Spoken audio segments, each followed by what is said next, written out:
Eid Milad, my dear friends, and welcome once again to the Esoteric Study Circle. Today we gather in reverence to celebrate the blessed occasion of Eid Milad-un-Nabi, the birth of Prophet Muhammad, peace be upon him, and his progeny. Outwardly, this day marks the historical birth of the Prophet in Makkah, a moment that transformed the destiny of humanity. It is a time of joy, remembrance, and gratitude for the life of the one who brought the Qur'an, the final message of Allah, and who lived as the perfect model of mercy and justice.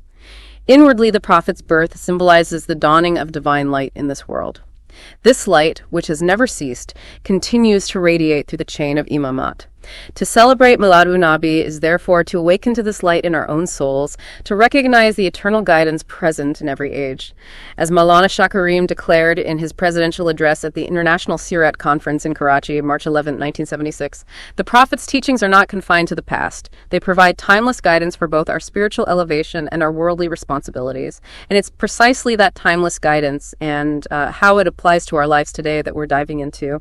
We're taking a close look at this really powerful address by Mawlana Shah Karim al-Hussaini, delivered at a truly historic International Seerat Conference, Karachi, Pakistan, March 11th, 1976.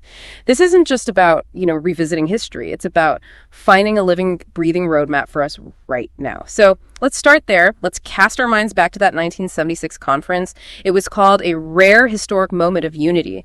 What was the real significance of Mawlana Shah Karim being there, expressing gratitude, and really emphasizing unity within the Ummah? What was the deeper mission, do you think, in bringing everyone together like that? Well, I think a critical insight here is that Mawlana Shah Karim's address, it went beyond just acknowledging unity. It really championed the opportunity itself, the chance to reflect deeply on the Prophet's legacy, ethical, spiritual, practical. The core mission, it seems, was to elevate the understanding of Islam itself, to see it not as a static set of rituals or just rigid legal codes, but as he put it, a comprehensive and dynamic way of life. And that distinction is so vital, isn't it? It's a call to transform faith from maybe a rigid rule book into a living ethos, really engaging with the Prophet's spirit, not just, his historical actions. Right, the spirit behind the actions. Okay, I get that. And he specifically urged thinkers then to grasp the inner rationale of prophetic conduct, the why, like you said, not just the what. Why was it so crucial, maybe particularly then in 1976, to caution against approaching Islam only through, say, purely scientific or secular viewpoints? What was he trying to head off? That really touches on a fundamental challenge, especially in the modern era. How do we reconcile faith with contemporary thought? Mawlana Shah Karim was highlighting, I think, the danger of reducing Islam. Reducing it to something that has to fit neatly into external frameworks, often materialist ones. His encouragement was for Muslim thinkers to explore the dynamic spirit of Islam, its inherent ability, to respond to changing times, new challenges, without losing its core essence. It's about living by timeless principles, really, rather than just rigidly sticking to historical forms that might not fit today's world. Okay, so if Islam's spirit is dynamic, adaptable, how does that show up in the Prophet's own Sirat, his life, his example? The source calls him a master of adaptability, whose mission evolved during, massive social change. What does it actually mean to see the Sirat as evolving, not rigid? How does that help us today? Yes, the Sirat is presented as, definitely not just a static historical document. It's a vibrant source of inspiration, described as evolving, not rigid, precisely because it offers guidance that works in varied historical and cultural contexts. And this adaptability comes from what we could call ethical intelligence. The Prophet didn't just react, he responded to incredibly complex challenges with profound mercy, with wisdom, and strategic foresight. Think about his governance in Medina. It wasn't simply setting up a state. It was about applying wisdom and ethics in really complex, pluralistic situations. That model, it's described as timeless and instructive. It still offers a blueprint for moral statecraft, even now. So the emphasis is on the guiding ethics, the spirit, rather than just literally copying historical actions without thinking. How did Mawlana Shah Karim then link this dynamic understanding to the idea of Islamic intellect? He called intellect a sacred trust, something to be used with moral discipline, with humility. What's the balance he was advocating between faith and reason, and why was getting that balance right so important? He was really defining a profound path for, let's say, intellectual engagement within Islam. The gift of intellect, ilm, it's presented as this sacred trust, which means it comes with a heavy responsibility, moral and spiritual. He called for a harmony, a balance between faith and reason, and he actively rejected both extremes, blind imitation, just following without understanding, and also arrogant rationalism, which might just dismiss spiritual truths because they don't fit a purely secular logical box. The ultimate aim, as he put it, was the creation of Islamic institutions grounded in spiritual values, making sure that progress, intellectual and material, is always anchored in a moral and spiritual foundation. Right, grounding progress in values. Now, moving from theory to practice, Mawlana Shah Karim praised the Prophet's governance in Medina as a timeless model. What were the key elements, the foundational principles that made it so exemplary, and why do they still resonate today in societies so different from 7th century Arabia? It's quite striking how relevant the Medinan model remains. It was fundamentally based on a deep focus on social justice and ethical leadership, with a particular emphasis actually on uplifting the dignity of the marginalized. It wasn't about consolidating power for its own sake. It was about building a genuinely just, equitable society. And crucially, the Constitution of Medina. It stands as this powerful symbol of Islamic pluralism and moral statecraft. It showed how diverse communities, different faiths, different backgrounds could actually live together, thrive together, under a framework of shared ethics and mutual respect. That offers huge lessons for navigating pluralism in any era, including ours. That vision of inclusive, ethical governance, it's certainly powerful. But how did Mawlana Shah Karim connect these timeless ethics to the specific challenges of his time, the mid-70s? And by extension to the complexities we face now, what was his overall vision for Muslims navigating the modern world? Well, his vision wasn't about retreating from the world, not at all. It was about active, ethical engagement. He called for excellence in modern sciences, economics, and civic life. He encouraged embracing modernity. But, and this is the key part always, with a critical condition, that this progress, material and intellectual, must be deeply rooted in prophetic ethics.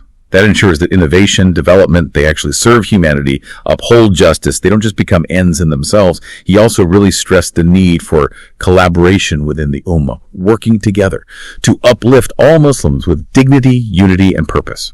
So the Seerat, it becomes more than history. It's an active roadmap for the future, guiding Muslims to flourish both spiritually and societally.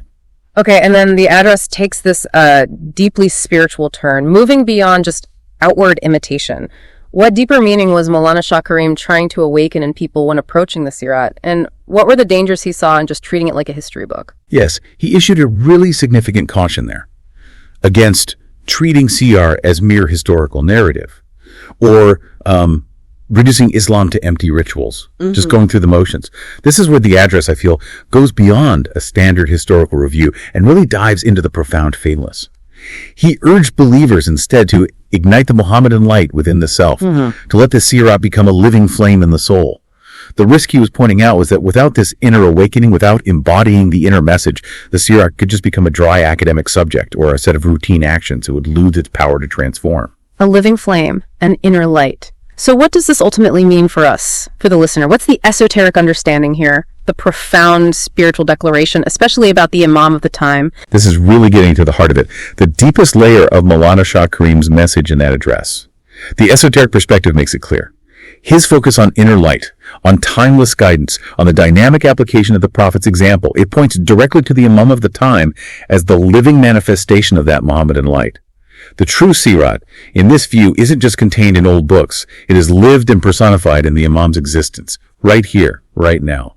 So by rejecting superficial ritualism, Mawlana Shah Karim is essentially extending a profound invitation, an invitation to awaken to the inner dimensions of Seerat, recognizing that the Imam is the guide who unlocks these hidden meanings, much like the Prophet unlocked divine signs.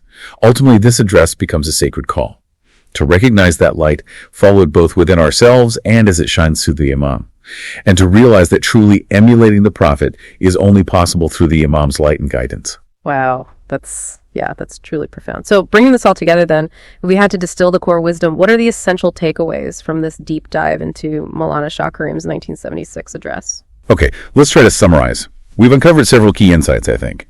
First, the Seerat is a living, luminous path, much more than just a biography. Second, the Prophet's leadership showed deep spiritual intelligence, not just, statecraft or politics.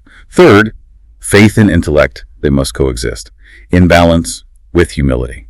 Fourth, real Islamic revival needs institutions built on solid spiritual values, not just structures. Fifth, and this is crucial, the light of Seerat lives on, guiding the Ummah in every age through the Imam of the time. And finally, transformation is the goal. Outward imitation needs to give way to inner realization, to spiritual awakening. This has been incredibly insightful, really thought-provoking. So for our listener, maybe a final provocative thought, something for them to reflect on. How can this understanding of Sirat, of the Prophet's light, shape their own personal journey, starting today? I think the most powerful reflection offered in the source material is this. The true Sirat is a light that walks among us, not merely a story we remember. It is a soul to awaken, a truth to live, and a guidance that speaks through the Imam of the time. John Lonnet. It's a reminder, isn't it? The Prophet isn't just a figure locked in the past. He's a timeless guide. His light continues to illuminate every age. So the call for us is to awaken that prophetic light within ourselves, guided by the one who carries that light today, the Imam of the time. And in doing that, we don't just read Sirat, we actually begin to become it. My dear friends, as we conclude this reflection on Milad-un-Nabi, let us remember both the exoteric and the esoteric. Outwardly, we honor the Prophet's life by learning from his mercy, compassion, and sense of justice. We express our love through remembrance, celebration, and service to our families, our Jamaat, and humanity at large. Inwardly, we must strive to recognize the continuous light of prophethood as it shines through the Imam of the time. Milad-un-Nabi calls us not only to celebrate an event in history, but to awaken the soul to the eternal presence of divine light guiding us toward enlightenment. As Mawlana Shah Karim reminded us in 1976, the Prophet's message must be lived every day, transforming not only what we believe, but how we act, how we think, and how we serve. If this message touched your heart, please subscribe to the Esoteric Study Circle channel. Your support in subscribing gives us the strength and confidence to continue creating more profound and enlightening podcasts and to bring them to you as quickly as possible. And don't forget to like and share this reflection with your family and friends. Remember, sometimes the spark of one enlightened soul is enough to ignite the light of an entire generation. Stay tuned because we will be back soon with more powerful and inspiring episodes. Ya Ali Madad.